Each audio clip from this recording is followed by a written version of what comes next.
Navbatdagi savolda berilgan gapda qatnashgan fe'llar haqidagi xato hukmni aniqlang deyapti ekan. Demak, fe'llarni topamiz va fe'lga oid noto'g'ri hukmni topishimiz kerak ekan.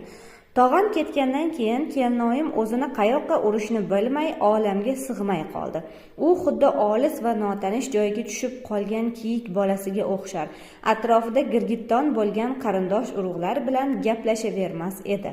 Demak, fe'llarimiz ketgandan keyin, urishni bilmay, urishni alohida bilmay, sig'may qoldi, tushib qolgan, o'xshar, girgitton bo'lgan, gaplashavermas edi. Demak, A javobda fe'lning vazifa shakliga ko'ra 4 turi ishtirok etgan. Ketgandan keyin ketgan qo'shimchasi bilan kelyapti, bu sifatdosh. Urishni harakat nomi. Sig'may qoldi, bilmay qoldi, bu uyushgan holda kelayotgan sof fe'l. Tushib qolgan sifatdosh, o'xshar sof fe'l.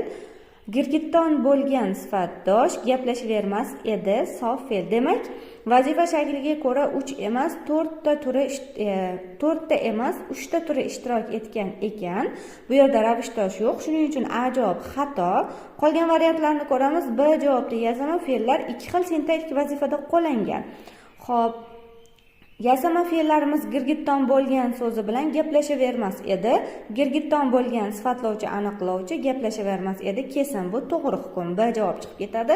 C javobda sof fe'llar faqat bir xil shaxs sonda qo'llangan deyapti.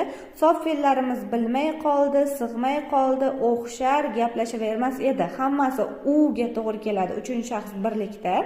Bu ham to'g'ri hukm. D javobda fe'llarning barchasi bir xil nisbat shaklida qo'llangan deyapti.